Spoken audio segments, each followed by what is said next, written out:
Welcome back to 13 News Now at noon. It is Wellness Wednesday, and we are just over, a couple of weeks into the new year, but many people have already lost sight of their New Year's resolutions.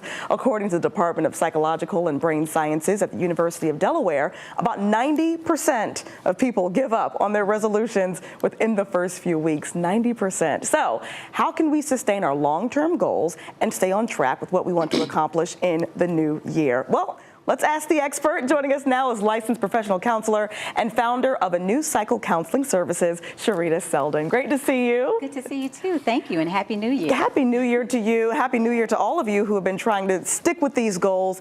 It does get tough, though, really quickly into the new year. First question, why does that happen? Why is it that, really right at the start of the new year, a lot of people fall off?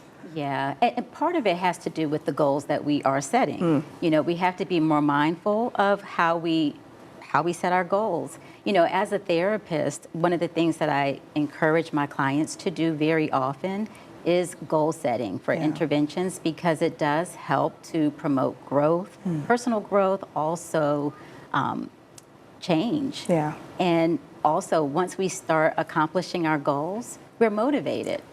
Yeah, it's like those little steps that kind of push you to the next step. Absolutely. To get to the end goal. I feel like a lot of times, though, people, when things don't quite work out the way they want them to work, they kind of get in their own heads as well. What are some tips to just avoid almost like discouraging yourself in this process? Right. So we want to develop discipline, excuse me. And in order to do that, we want to make sure that our goals are aligned with our values. Okay. So we want to make more value-based goals versus performance-based goals. So for someone like me, I wouldn't suggest a goal for me of going to the gym 5 days a week. Yeah. Not going to happen. Me either. Right? Not going to happen. Yeah. So what I need to do is look for the value of what I'm trying to accomplish. So I'm not trying to be a bodybuilder. What I am trying to do, though, is live a healthier lifestyle. I'm trying to be more active. Okay. And so I can do that by not necessarily going to the gym 5 days a week, but walking around Mount Trashmore, walking around the mall. And that's more feasible and doable for me.